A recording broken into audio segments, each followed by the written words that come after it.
पढ़ाई और भी मज़ेदार हो जाए जब खुद अवस्थी सर पढ़ाएं। उनसे जुड़ने के लिए उनके चैनल को सब्सक्राइब करें और बेल आइकन को दबाएं उनके लेक्चर्स को सबसे पहले देखने के लिए।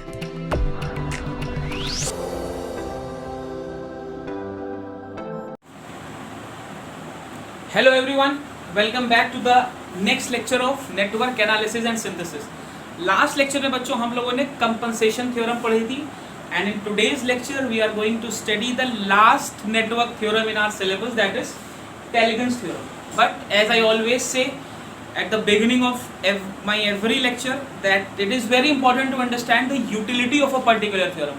कोई भी थ्योरम पढ़ने से पहले ये जानना ज़रूरी है कि थ्योरम मेरे को कैसे हेल्प करने वाला है. तो सबसे इम्पोर्टेंट चीज़, टेलीगन थ्योरम मेरा पावर कैलकुलेशन में हेल्प करता है, या फॉर दैट मैटर अगर मुझे किसी अननोन पैरामीटर को निकालना है थ्रू द पावर कैलकुलेशंस तो वहाँ पर भी I can readily use this theorem. Fine, चलिए बाकी क्वेश्चंस में देखेंगे कि कैसे मैं वेरीफाई कर रहा हूँ, कैसे मैं क्वांटिटीज को निकाल रहा हूँ. वैसे one thing I want to make it clear, आपके सिलेबस में बेसिक है Tellegen theorem. Graph theory since अब आपके सिलेबस में नहीं है तो हम वो एप्लीकेशंस नहीं पढ़ेंगे टेलीगन थ्योरम के जो ग्राफ थ्योरी से रिलेटेड है. फाइन, चलिए let's begin with the basic statement of the theorem. The theorem says in any lumped network the instantaneous power across every branch is zero. अब अगर I want to decode the statement of the theorem तो सबसे पहला टर्म that strikes my mind is a lumped network. तो I hope bye now आपको पता है लम्प्ड नेटवर्क क्या है. This concept was discussed on in the very first lecture of network analysis and synthesis. Those who are watching this lecture for the first time they can go to the playlist and watch the first lecture. I brief you once again about lumped networks. तो lumped networks बच्चों वो होते हैं जहां पर मैं network या circuit के पैरामीटर्स को इंडिविजुअली आइडेंटिफाई कर सकता हूँ. On the contrary distributed networks वो नेटवर्क्स हैं जहां पर मैं पैरामीटर्स को आइडेंटिफाई नहीं कर सकता. जैसे अगर मैं आपसे बोलूँ एक वायर है तो ऑब्वियसली इस वायर की कुछ रेजिस्टिविटी होगी, कुछ कैपेसिटिविटी होगी, कुछ कैपेसिटेंस होगा वायर का और कुछ इंडक्टिव प्रॉपर्टी भी होगी वायर की. बट मैं वायर को देख के नहीं बता सकता. मैं अगर आपसे बोलूँ कि इसका रेजिस्टेंस, कैपेसिटेंस और इंडक्टेंस अलग अलग करो तो आप नहीं कर सकते. तो ये बच्चों मेरा डिस्ट्रीब्यूटेड नेटवर्क है, डिस्ट्रीब्यूटेड पैरामीटर हो गया. ऑन द कॉन्ट्ररी लम्प्ड का मतलब ये हुआ अगर मैं अपने सर्किट से सभी पैरामीटर्स को निकाल सकता हूँ, निकाल तो तब पाऊंगा ना जब मुझे दिखेंगे. अगर मैं डिस्टिंग्विश कर पा रहा हूँ सभी नेटवर्क पैरामीटर्स, बेसिकली आरएलसी की बात कर रहा हूँ, तो ऐसे नेटवर्क को मैं लम्प्ड नेटवर्क बोलूंगा. तो मेरा टेलीगन थ्योरम लम्प्ड नेटवर्क पे ही एप्लीकेबल है. और एक चीज और मैं आपको बता दूं, जितने भी इलेक्ट्रॉनिक्स एंड कम्युनिकेशन इंजीनियरिंग या इलेक्ट्रॉनिक्स रिलेटेड ब्रांच के बच्चे ये वीडियो देख रहे हैं, हमें पूरे कोर्स में लम्प्ड नेटवर्क ही पढ़ने हैं. डिस्ट्रीब्यूटेड नेटवर्क जैसे कि मेरी ट्रांसमिशन लाइंस कैसे पावर ट्रांसमिट होती है, पावर सिस्टम्स, ये सब इलेक्ट्रिकल इंजीनियरिंग के बच्चे पढ़ते हैं. तो इलेक्ट्रिकल इंजीनियरिंग वाले बच्चे सेकेंड ईयर के बाद जब अपने कोर सब्जेक्ट्स में आते हैं तो वो डिस्ट्रीब्यूटेड नेटवर्क्स पढ़ते हैं और हम लोग लम्प्ड नेटवर्क्स पढ़ते हैं. क्लियर है? हम सिर्फ ट्रांसमिशन लाइंस पढ़ेंगे ईएमएफटी में, अदरवाइज हम लम्प्ड नेटवर्क्स ही पढ़ेंगे. क्लियर है? तो ये बेसिक डिफरेंस है बच्चों दोनों में. चलो एक चीज तो क्लियर हो गया कि मेरा टेलीगन्स थ्योरम लम्प्ड नेटवर्क या लम्प्ड सर्किट पैरामीटर्स पर एप्लीकेबल है. चलिए अब ये मैंने स्टेटमेंट लिखा हुआ है and this is the expression by instantaneous power is what, P is V into I. Fine, 1K is running from 1 to n. तो मैंने ये अज्यूम कर लिया है कि मेरे नेटवर्क में n एलिमेंट्स हैं, ठीक है ना. तो हर एलिमेंट के अक्रॉस पावर, जैसे पहले एलिमेंट के अक्रॉस पावर होगी V1 I1, दूसरे पे V2 I2, V3 I3 and so on.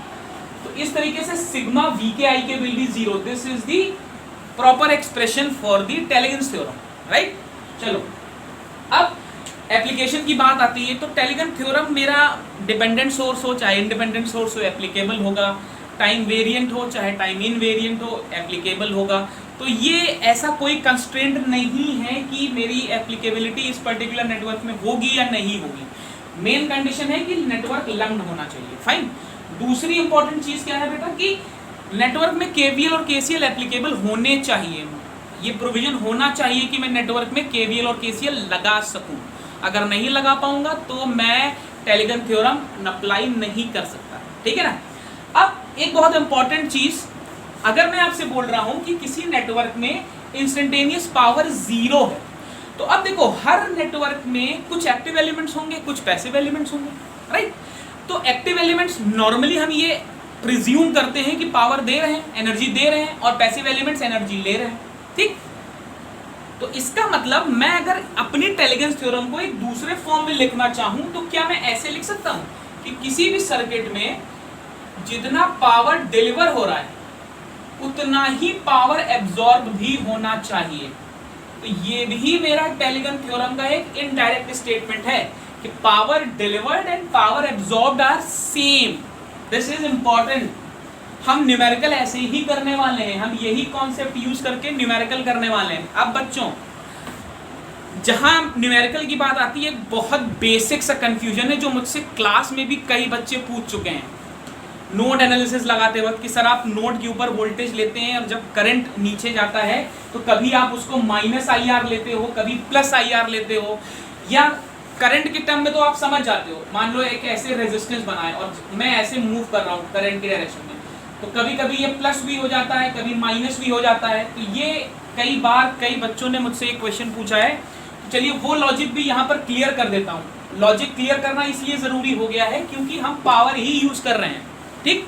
तो चलिए देखता हूँ, कुछ बहुत बेसिक सी चीज़ है जो हम अभी तक फॉलो कर रहे थे। मैं आपके सामने दो केसेस रख रहा हूँ। करंट मेरी पॉजिटिव टू नेगेटिव जा रही है पहले केस में, दूसरे केस में कह रहा हूँ नेगेटिव टू पॉजिटिव जा रही है, ठीक है ना। तो जब मेरी करंट पॉजिटिव से नेगेटिव जा रही है तो मैं ये मानूंगा कि पावर एब्जॉर्ब हो रही है, और जब मेरी करंट नेगेटिव से पॉजिटिव जा रही है तो मैं बोलूंगा कि पावर डिलीवर हो रही है।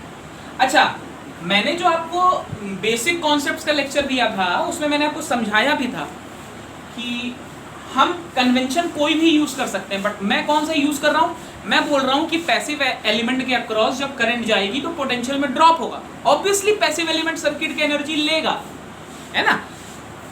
तो पॉजिटिव से नेगेटिव एब्जॉर्ब हो रहा है पावर। भाई अगर सर्किट से एनर्जी ले रहा है तो कहां से ले रहा है भाई? एनर्जी, वर्क, एनर्जी, पावर, ये सब तो इंटर रिलेटेड है।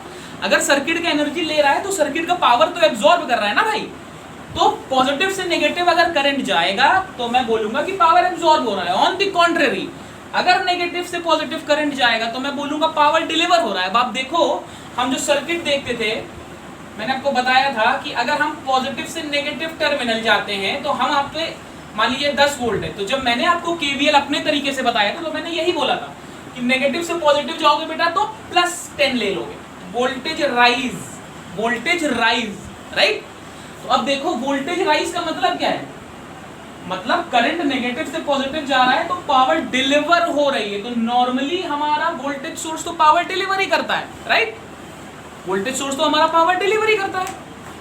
अब यहीं पर कैच है, यही हमें कॉन्सेप्ट समझना है। जरूरी नहीं है कि वोल्टेज सोर्स या एक्टिव एलिमेंट, अगर मैं इसको कैटेगराइज कर दूं तो जरूरी नहीं है कि एक्टिव एलिमेंट पावर डिलीवर ही करे, एक्टिव एलिमेंट पावर एब्जॉर्ब भी कर सकता है। चलिए केस देखते हैं जहां पर मैं आपको दिखाऊंगा कि एक्टिव एलिमेंट पावर एब्जॉर्ब कैसे कर रहा है। मान लीजिए मैं एक सर्किट बना देता हूं, plus minus, this is 10 volts, एक रेजिस्टर लगाया बेटा R, कुछ भी वैल्यू ले सकता हूँ R, एंड दिस इज से माइनस से, या ऐसे ही कर लो, इसको भी प्लस से माइनस कर लो, दिस इज 20 वोल्ट्स, राइट। अब आप मुझे ये बताओ देख के सर्किट कि what will be the direction of the current, circuit में करंट की डायरेक्शन क्या होगी। या अगर मैं इसको और ब्रॉडली क्लासिफाई कर दूं तो आई कैन राइट, मैं V1 और V2 मान लूं, इंस्टेड ऑफ राइटिंग 10 एंड 20 मैं इन्हें V1 और V2 भी मान सकता हूं, इसको जनरलाइज कर सकता हूं, ठीक है ना। इसको मैं बोल दूं ये V1 है और इसको मैं बोल दूं ये V2 है, राइट। तो अगर बेटा V1 is greater than V2, है ना, मतलब ये वोल्टेज इस वोल्टेज से बड़ा है तो करंट ऐसे जाएगा, राइट।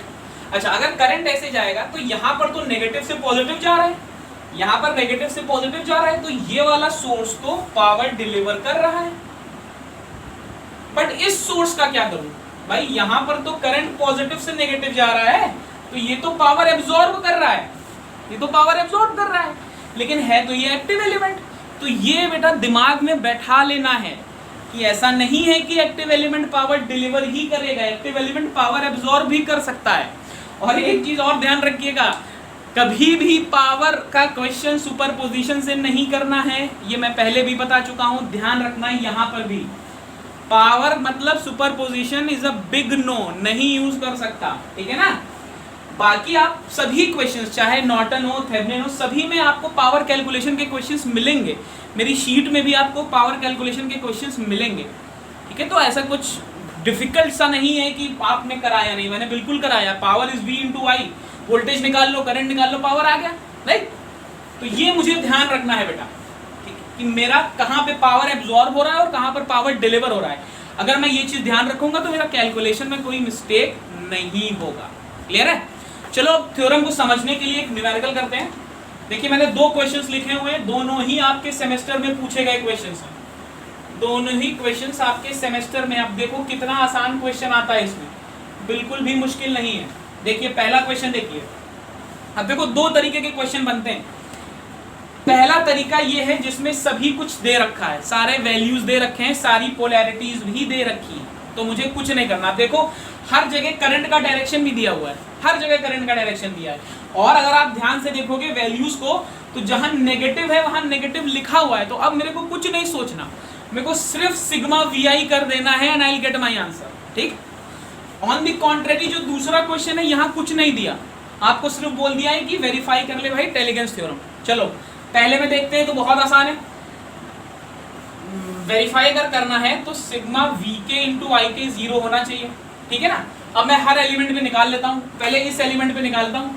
V1 I1, तो V1 इज 4, I1 इज 2, तो 8 प्लस का। V2 I2, V2 is -2, I2 is 2, तो -4। V3 I3, V3 इज बेटा 2, I3 इज -6, तो -12। V4 I4, V4 का वैल्यू है 8 और I4 का वैल्यू है 4, 32, ठीक। And V5 I5, I5 is 4, V5 is 6, तो 6 4 से 24, -24। अब सभी नेगेटिव वाले जोड़ लो, कितना आएगा? 12 4 16, 16 और 24 40, और 32 और 8 40, तो +40 -40, 0। तो sigma VK IK is 0, that means Tellegen theorem is verified, ठीक है ना। आप जो लोकल बुक पढ़ोगे उसमें आपको ऐसे क्वेश्चंस भी मिलेंगे जहां पर V और I नहीं दिया है। तो क्या प्रॉब्लम है भाई, हम तो इतने सारे सर्किट एनालाइज करने के पैरामीटर पढ़ चुके हैं। क्या मैं अगर ये VI ना दिए होते, इन सब की वैल्यूज दी होती, तो नहीं निकाल सकता था? बिल्कुल निकाल सकता था। यहाँ नोड मान लेता, KCL लगा लेता, सारी वैल्यूज निकाल लेता। तो वो मैं नहीं जा रहा हूँ, उस डोमेन में नहीं जा रहा हूँ, उस पर बहुत क्वेश्चन किए हैं।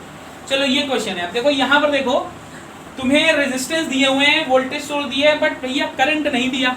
अब देखिए ये टाइप 2 है, इसमें कुछ क्वांटिटी मिसिंग है, यहाँ पर करंट का वैल्यू नहीं दिया है, बट मुझे तो करंट चाहिए, क्योंकि अगर मैं करंट नहीं निकाल पाऊंगा तो भाई फिर मैं कैसे निकालूंगा, मैं टेलीगन थ्योरम कैसे वेरीफाई करूंगा। चलो तो देखता हूँ करंट कैसे निकाल सकता हूँ। बहुत सिंपल है, देखो ये 10 और 10 दोनों पैरेलल में है, ठीक है ना, ये दोनों पैरेलल में है, तो 10 पैरेलल टू 10 कितना आ जाएगा? मैं पहले R इक्विवेलेंट निकाल लूँ। R इक्विवेलेंट कितना है? 5 + 10 पैरेलल 10, तो ये कितना आ जाएगा बेटा? 10 ओम आ जाएगा। तो 10 ओम आ जाएगा, 10 वोल्ट का बैटरी है, तो करंट कितना निकला सर्किट से? 1 एम्पियर। अब देखो यहाँ से करंट निकला बेटा 1 एम्पियर, तो यहाँ पर करंट है 1 एम्पियर, तो मैं यहाँ पे और यहाँ पे करंट निकाल लूँ। अब मेरे पास तो बहुत से तरीका है, एक चीज़ तो बहुत सिंपल है, अगर 1 एम्पियर का करंट यहाँ से जा रहा है, बाई नाउ आप में से कुछ लोग इतने स्मार्ट हो गए हैं कि समझ चुके हैं कि ये दोनों रेजिस्टेंस बराबर है, तो करंट इक्वली डिवाइड होगा, तो यहाँ भी 0.5 ही आएगा और यहाँ भी 0.5 ही आएगा। बट इसको अगर करना चाहते हो तो करंट डिवाइडर से कर लो। ये वाला करंट कितना होगा? I10, current drawn from the battery is 1 into resistance of opposite arm 10 divided by 10 + 10, this is 1/2, 0.5 आ गया बेटा, ठीक है ना। सिंपल करंट डिवाइडर, बार बार बोल रहा हूँ, करंट डिवाइडर वोल्टेज डिवाइडर आना चाहिए, बहुत आसान हो जाता है क्वेश्चन। तो इस पे भी 0.5, इस पे भी 0.5, ठीक। अब मेरे को करना क्या है? मेरे को टेलीगन थ्योरम वेरीफाई करना है। इसका मतलब power delivered is equal to power absorb. अब देखो मैं दूसरा चीज यूज कर रहा हूँ, मेरे को दिख रहा है सर्किट में 3 पैसिव एलिमेंट है जो पावर एब्जॉर्ब ही करेंगे, ठीक है ना, ये पावर डिलीवर कर रहा है। क्यों डिलीवर कर रहा है? क्योंकि माइनस से प्लस जा रहा है। देखो 1 एम्पियर करंट इस सोर्स पे माइनस से प्लस जा रहा है, तो ये भी ये पावर डिलीवर करेगा, 10 वोल्ट पावर डिलीवर करेगा। और एब्जॉर्ब कौन कौन करेगा? ये 5 ओम, 10 ओम और 10 ओम। तो पहले मैं टोटल पावर एब्जॉर्ब निकाल लेता हूं, पावर एब्जॉर्ब। अब पावर का एक और फॉर्मूला है, आई स्क्वायर आर, है ना, P is equal to V into I square R. कहीं पे कोई भी फॉर्मूला यूज कर सकता हूं। तो ये कितना पावर एब्जॉर्ब कर रहा है? 1 स्क्वायर इंटू 5 प्लस ये कितना पावर एब्जॉर्ब कर रहा है? 1/2 का स्क्वायर इंटू 10। ये कितना पावर एब्जॉर्ब कर रहा है? 1/2 का स्क्वायर इंटू 10, राइट। तो ये हो गया 5 प्लस 10/4 इज 2.5, 2.5 प्लस 2.5। तो सर्किट ने 10 वॉट की पावर एब्जॉर्ब की। अब मेरे को बस इतना देखना है कि क्या सोर्स ने, क्या एक्टिव एलिमेंट ने 10 वोल्ट दिया है। तो देखो भाई 10 वोल्ट का सोर्स है, 1 एम्पियर उस पे करंट है, तो पावर डिलीवर्ड कितनी हो गई? V इंटू आई, 10 वोल्ट इंटू 1। तो 10 वोल्ट की पावर सोर्स ने डिलीवर की, 10 वोल्ट की पावर मेरे सभी पैसिव एलिमेंट्स ने मिलाकर एब्जॉर्ब की। That means power delivered is equal to power absorbed, और मेरा रूल फॉलो कर रहा है। क्लियर है? आई होप इसमें कोई डाउट नहीं होना चाहिए। चलो एक और छोटा सा क्वेश्चन देखते हैं, मजेदार सा क्वेश्चन है। आई होप उससे और कॉन्सेप्ट क्लियर होगा। देखिए आपको कंफ्यूजन तभी होता है जब ऐसा क्वेश्चन आता है जहां पर आपको पावर का वैल्यू नहीं दिया। ठीक है, चलिए एक क्वेश्चन देखते हैं। मैं आप में से कई लोग बुक के बारे में पूछ चुके हैं। If you want to refer a standard book you can go for DRC और you can opt this book as well. McGraw Hill की है, सर्किट्स एंड नेटवर्क्स।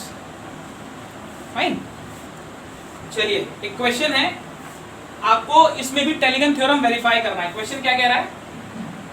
ये 11 ओम है, यहां पर 3 एलिमेंट्स हैं, राइट।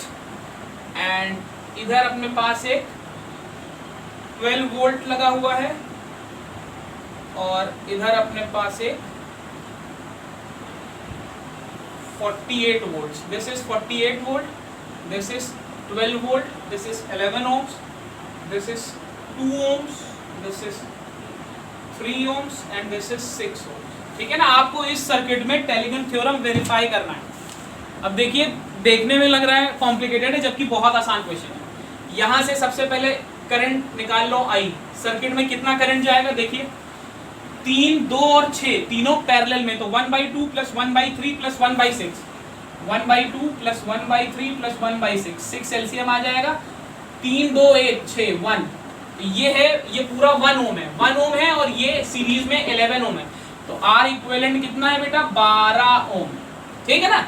अब ये दोनों वोल्टेज सोर्स सीरीज में लगे हैं। V इक्विवेलेंट कितना है? 48 प्लस 12 60 वोल्ट। तो I का वैल्यू कितना आ गया? I का वैल्यू आ गया 60/12। तो 5 एम्पियर का करंट यहां से फ्लो करेगा। फाइन। अब एक चीज और देखो, इस पूरे पर वोल्टेज कितना है? भाई इस पूरे का रेजिस्टेंस कितना है? 1 ओम। भाई इस पूरे का केवल इतने हिस्से का R डैश कितना है? 1 ओम है। तो करंट कितना जा रहा है? 5 एम्पियर का जा रहा है। तो इन तीनों पे वोल्टेज कितना हो गया? इन तीनों पे सेम वोल्टेज होगा, तीनों पैरेलल में। अब देखो ये टेक्निक आप कोई भी यूज कर सकते हो, आपको बहुत से मेथड मालूम। मैं सबसे शॉर्टकट और इंटरेस्टिंग चीज बता रहा हूँ। V का वैल्यू कितना आ जाएगा? V is equal to IR। तो 5 × 1 तो 5 वोल्ट, मतलब इन तीनों पे 5 वोल्ट है, इन तीनों पे 5 वोल्ट है। ठीक है ना। चलो अब मेरे को तो पावर निकालनी है, तो मुझे करंट तो चाहिए ही चाहिए। तो क्या करूँ? यहाँ पे मान लूँ I1 करंट है, यहाँ मान लूँ I2 करंट है, यहाँ मान लूँ I3 करंट है। ठीक है ना। अच्छा यहाँ पर तो उतनी ही करंट जाएगी, ये I, भाई I1 I2 I3 फिर यहाँ मिल गए I। तो इस पर तो मेरे को पावर मालूम है V इंटू I। भाई इस पर पावर कितना है? V into I। ठीक है ना। अभी V मेरे को नहीं मालूम है, अभी मेरे को V नहीं मालूम है, बट वो भी मैं निकाल लूंगा। अभी बताता हूँ कैसे निकालूंगा। ये मेरे पास 5 वोल्ट आ गया इस पर, राइट। तो अभी अलग अलग करंट कितना आ जाएगा? V is equal to I1 into 2, तो I1 कितना आ जाएगा 5/2, दिस इज 2.5 एम्पियर, राइट। ऐसे ही I2 कितना आ जाएगा 5/3, 3 1 3, 3 6 18 एम्पियर, ये I2 आ गया। I3 कितना आ जाएगा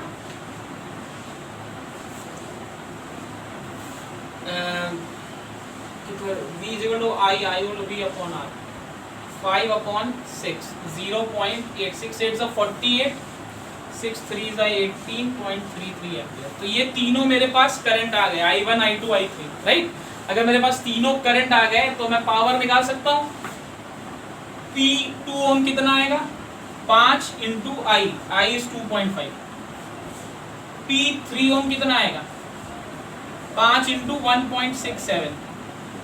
ऐसे ही P6 ओम कितना आएगा 5 इंटू 0.833। तीनों कैलकुलेट कर लीजिएगा, मैं वैल्यू अगर आप कहें तो बता दूं आपको। ये आएगा 12.5, ये आएगा 8.33, this will be 8.33 and this will be 4.167, 4.167, ठीक है ना।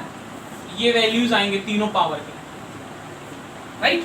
अच्छा, मेरा लोड कितना, ये एक्टिव एलिमेंट कितना पावर डिलीवर करेगा भाई 48 एंड 12 आर इन सीरीज, तो चलो 60 वोल्ट आ गया। 60 volt into 5 ampere, 60 volt into 5 ampere, तो 6 5 30, तो पावर डिलीवर्ड कितनी है 300 वॉट। इतना पावर डिलीवर हो रहा है, राइट है ना, इतना पावर डिलीवर हो रहा है। अच्छा, इस पर मेरे को वोल्टेज निकालना था ना, तो करंट मुझे मालूम है 5 एम्पियर है, रेजिस्टेंस है R, तो वोल्टेज इस पर कितना है 55 वोल्ट। भाई V is equal to I R मालूम है, और P is equal to V into I कर लेंगे। P is equal to V into I, तो पावर कितना आ जाएगा, वोल्टेज आपने निकाला है 55, करंट है इसमें 5, 275 वॉट, तो 275 वॉट पावर इस पे, 275 ये है और बाकी ये सब जोड़ लीजिए। ये देखिए 12 8 20, 20 से थोड़ा ज्यादा 4 24, 24 से थोड़ा ज्यादा और ये 25 बना देगा पूरा, ये तीनों मिला के 25 बना देगा। ये 275 है, तो कितना पावर एब्जॉर्ब हो रहा है 300 वॉट, और circuit power source power deliver कितना कर रहा है 300 वॉट। तो power delivered is equal to power absorb, that means मेरा लॉजिक फुलफिल हो रहा है। क्लियर है ना। तो बस इतना बहुत है इसके लिए, बाकी क्वेश्चंस कर लीजिएगा। एक टाइप का क्वेश्चन और बनता है बट वो सेमेस्टर सिलेबस में नहीं है, जिसमें मैं थेवेनिन इक्विवेलेंट सर्किट बनाता हूँ और उसके बाद सॉल्व करता हूँ। चलिए मैं एक क्वेश्चन आपको और करा देता हूँ, अच्छा क्वेश्चन है, डिफरेंट है, जिसमें मुझे थेवेनिन थ्योरम का यूज करके टेलिगन थ्योरम अप्लाई कर।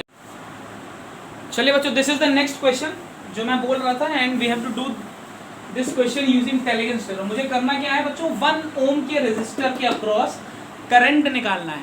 तो सबसे पहले मेथड समझो कि ऐसे क्वेश्चंस का अप्रोच क्या है, ये थोड़े से डिफरेंट हैं, आपकी लोकल बुक में है भी नहीं।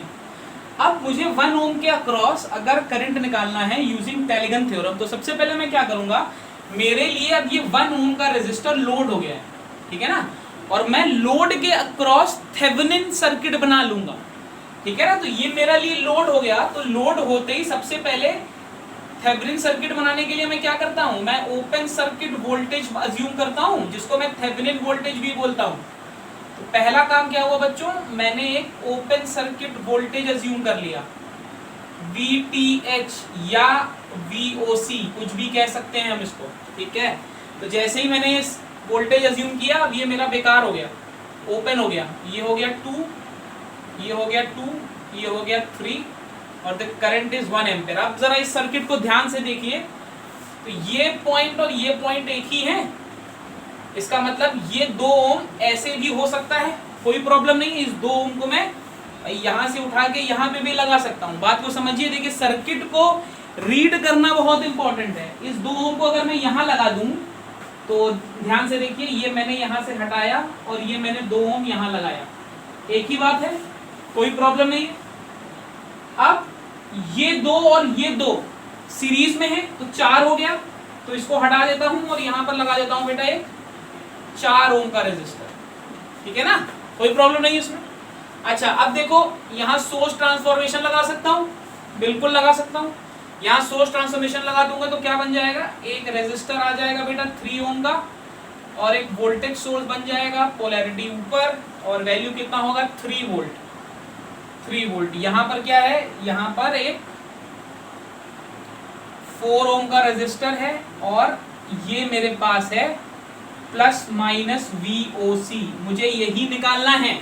तो VOC का वैल्यू कितना होगा बच्चों, VOC होगा 4 इंटू आई। अगर मैं यहाँ पर आई करंट मान लूँ, ये ओपन सर्किट है तो यहाँ पर कोई करंट जाएगी नहीं, मतलब ये पूरी करंट यहीं रहेगी। और ये करंट है कितनी, आई का वैल्यू कितना है, V अपॉन R, V है 3, R है 7, तो VOC कितना आ गया बच्चों 12 अपॉन 7 वोल्ट्स। तो मेरा VOC का वैल्यू आ गया 12 अपॉन 7 वोल्ट्स। राइट, क्लियर है ना, इसमें कोई डाउट नहीं होना चाहिए। एक बार दोबारा देख लो, ये 2 और ये 2 सीरीज में है तो 4 ओम हो गया, ठीक है ना।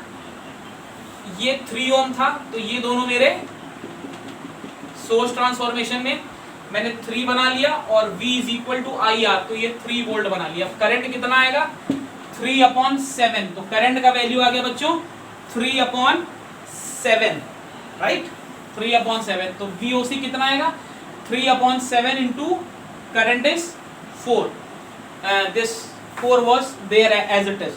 कितना वैल्यू आ गया 4 इंटू 3/7, दैट इज 12/7। तो मेरा ZTH का वैल्यू आ गया। नेक्स्ट मेरे को क्या निकालना है, मेरा VTH का वैल्यू आ गया, मेरे को ZTH निकालना है। तो ZTH निकालने के लिए क्या कर सकता हूँ, ZTH निकालने के लिए यहीं पर इसको मुझे ओपन करना पड़ेगा। अगर ओपन करना पड़ेगा तो ये दोनों मेरे पैरेलल में हो गए। अगर पैरेलल में हो गए बेटा तो ZTH कितना आ गया, ZTH आ गया 4 parallel to 3,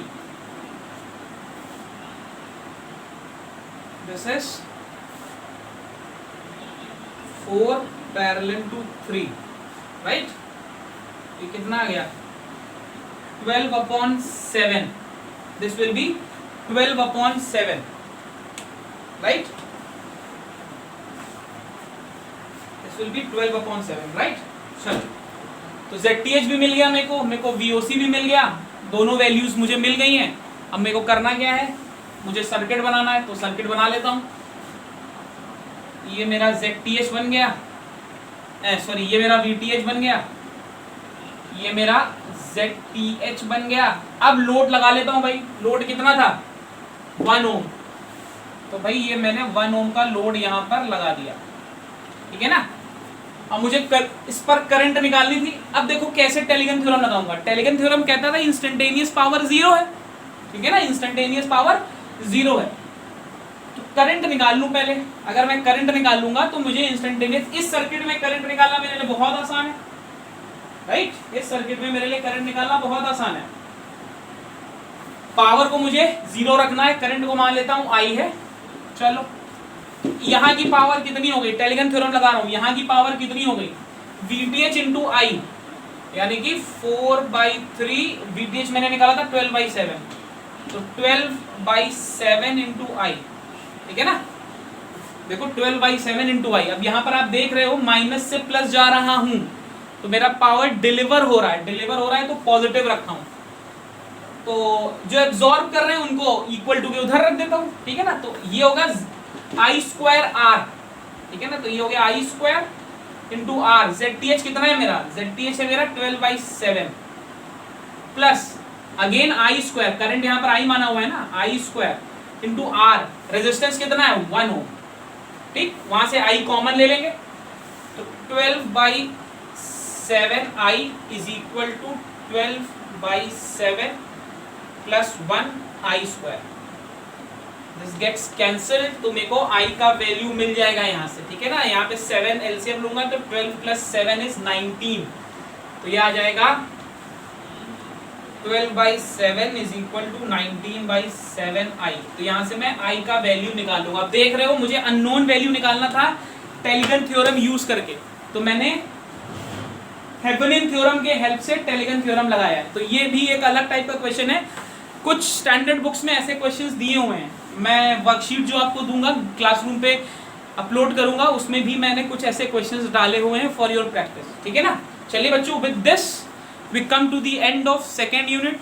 it was a large unit, it was a lengthy one and a very important one as well, right. तो this was the last theorem. I hope आपको समझ में आया होगा. आई विश आप बहुत से क्वेश्चंस प्रैक्टिस करोगे, because network theorem and the basic concept, these are the building blocks. और गेट में भी बहुत सारे क्वेश्चंस मिलते हैं आपको नेटवर्क थ्योरम से. क्लियर है? अच्छा, one more thing, as requested by many of you, my next lecture will be on J operator. बहुत से बच्चों को जे ऑपरेटर में कंफ्यूजन है. देखो, मैं कैलकुलेटर का यूज आपको बता दूंगा कि कैसे कैसे निकालते हैं, बट बेसिकली मैं आपको तरीका बताऊंगा कि कब मेरे को पोलर में करना है, कब मेरे को रेक्टेंगुलर में रखना है, या कैसे एडिशन सब्ट्रैक्शन मुझे ऑपरेट करना है. मतलब इतना लेवल पे ले आऊंगा कि आपको कैलकुलेटर के बिना भी ऑलमोस्ट आंसर निकाल लोगे आप. फाइन है? चलिए, with this I and this lecture and I hope the lecture was worthy enough, and in fact the entire playlist, the entire unit was worthy enough. In case you find the content impressive, do like the video, share it among your friends, among your peers, and yes, don't forget to subscribe the channel as well. Your subscription, your likes, sharing motivate me to work harder and come up with more interactive and interesting content based lectures. All I can say is you should stay well and most importantly study well. Thank you.